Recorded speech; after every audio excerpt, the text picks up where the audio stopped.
নমস্কার বন্ধুরা, আজকে অনেকদিন পর তোমাদের সামনে নিয়ে চলে এসেছি যোগী আদিত্যনাথের আরও একটি দুর্দান্ত ভাষণ। এখানে তিনি বাংলাদেশে যে নির্মম অত্যাচার হয়েছে একটি হিন্দু যুবকের উপর সেই ঘটনার প্রতিবাদ জানিয়েছেন ডাইরেক্ট ইউপির বা উত্তরপ্রদেশের যে বিধানসভা আছে সেখানে। তো তিনি কি বললেন সেটা আমি তোমাদেরকে শোনাবো। সেই ভাষণটি শুনলে তোমাদের রক্ত অবশ্যই গরম হয়ে উঠবে। এবং তিনি যে ভাষণটি দিচ্ছেন না, এটি শুধুমাত্র আমাদের ভারতবর্ষে নয়, পাকিস্তানে পর্যন্ত ভাইরাল হয়েছে। তাহলেই বুঝো তিনি ভাষণ দিচ্ছেন বাংলাদেশকে নিয়ে, কিন্তু রক্ত কার গরম হচ্ছে পাকিস্তানে। ঠিক আছে, তো এই ভাষণটি তোমরা প্রথমে শুনো, তারপর এটা নিয়ে আমরা আলোচনা করবো।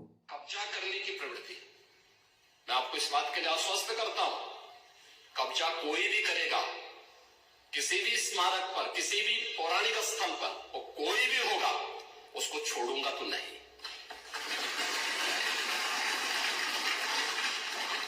आपके जिले में भी कुछ लोग कब्जा करना चाहते हैं, तो वो बहुत चिल्लाते हैं। आपने अभी गांधी स्मारक से जुड़े हुए किसी एक मेरठ के स्थल का नाम बताया है। हम इसकी जांच करवाएंगे, पूरी रिपोर्ट लेंगे और कहां खादी उद्योग का होगा। और आपके जिले में भी गांधी स्मारक से जुड़े हुए एक स्थल पर कब्जा करने की प्रवृत्ति चल रही है। हाँ, देखिए, अवैध अतिक्रमण जो भी करेगा वह तो हटना चाहिए। देखो, एक सरकारी जमीन, सरकारी भूमि गरीब के लिए होनी चाहिए। देखिए, मुझे अफसोस हो रहा था जब यहां पे ग्रामीण अभिलेख से जुड़े हुए एक बिल को प्रस्तुत किया गया, समाजवादी पार्टी ने उसका विरोध किया। देखिए, पहली बार हुआ है और इस पूरे सदन को प्रधानमंत्री मोदी जी के प्रति आभार व्यक्त करना चाहिए कि आजादी के बाद पहली बार एक गरीब को, जहां पर आबादी की भूमि पर उसका मकान बना है, उसका अभिलेख उसके नाम पर पहली बार हुआ है। और पूरा देश प्रधानमंत्री मोदी जी के प्रति ग्रामीण अभिलेख से संबंधित एक संशोधन विधेयक हम लोग इस सदन में लेके आए थे। मैं सदन के प्रति आभार व्यक्त करूंगा कि सदन ने पास किया, लेकिन समाजवादी पार्टी ने प्रश्न खड़ा किया। यह अभिलेख उन्हीं गरीबों के लिए है कि जहां पर जिस गरीब का आवास होगा, आबादी की लैंड होगी, तो उस गरीब की परिवार की महिला सदस्य के नाम पे वो दर्ज होगा और उसका मालिकाना अधिकार उसको मिलेगा। उसके नाम पे वो बैंक से जाके कर्ज भी ले सकती है। लेकिन अगर उस आबादी की लैंड पर या किसी सरकारी लैंड पर कोई माफिया कब्जा करके जबरदस्ती उसको मॉल बना करके या कोई वसूली का अड्डा बना करके उसके माध्यम से अनैतिक और अवैध गतिविधियों का संचालन करके कोई छांगुर जैसा व्यक्ति वहां पे अनैतिक गतिविधियों का संचालन करेगा, तो उसमें बुलडोजर भी चलेगा, उसको भी कोई रोक नहीं सकता। और इसलिए सुरक्षा का ये वातावरण हर व्यक्ति के लिए आवश्यक है। और उस सुरक्षा का वातावरण ने परसेप्शन बदला है यूपी का। आप लोग तो हर एक कार्य को आप वोट बैंक के नजरिए से देखते हैं। आपकी नियत है, आप किसान को वोट बैंक की नजर से देखते हैं, इसलिए कुछ किए नहीं। आप दलितों को वोट बैंक की निगाह से देखते हैं, इसलिए कुछ बोलते नहीं। इसलिए मैं कह रहा हूं ना, देखो, बांग्लादेश में एक दलित नौजवान को कैसे जला दिया गया। आप लोग गाजा पट्टी में होने वाले किसी भी उस पर आंसू बहाते हैं, लेकिन आपकी जवान से एक शब्द नहीं निकल रहा है, क्योंकि एक दलित नौजवान मारा गया बांग्लादेश में। और उस नौजवान के मरने पर आपकी जवानी सिल चुकी है, क्योंकि आप उसको केवल वोट बैंक के रूप में इस्तेमाल करते हैं। ये राजनीति नहीं है पांडे जी, ये राजनीति नहीं है, ये वो सच्चाई है जो आपकी तुष्टीकरण की नीति है, जिसके कारण बांग्लादेश बना है। अगर बांग्लादेश पाकिस्तान नहीं बना होता, इस तरीके से हिंदू नहीं जलाया होता, और जलाता तो फिर उसकी क्या दुर्गति होती या वो भी जानता है। ये सुरक्षा की गारंटी वहां मारे जा रहे लोग नहीं बोलेंगे? एक कैंडल मार्च निकाल के चलते हैं गांजा के मुद्दे को लेकर के, लेकिन पाकिस्तान और बांग्लादेश में हिंदू मारा जाता है तो आपके मुंह बंद हो जाते हैं, क्योंकि मरने वाला हिंदू है, दलित है, आप बोलेंगे नहीं। और यही सच्चाई है। निंदा प्रस्ताव पारित होना चाहिए और ये प्रस्ताव नेता विरोधी दल की तरफ से आना चाहिए।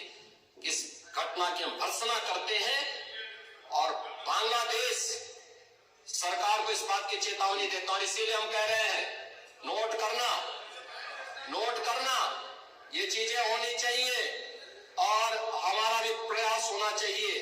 जब बांग्लादेशी को यहां से निकालेंगे और रोहिंग्या को यहां से बाहर का रास्ता दिखाएंगे तो उनके समर्थन में मत आना, क्योंकि उनमें से बहुत सारे लोगों के वोट आपने बनवाए हैं, उनके बहुत सारे लोगों के लिए आधार भी बनवाने का पाप किया है आप लोगों ने। इसलिए इन चीजों को ध्यान में रखना और एक एक चीज की स्क्रीनिंग होगी, बहुत प्रभावी कार्रवाई करेंगे।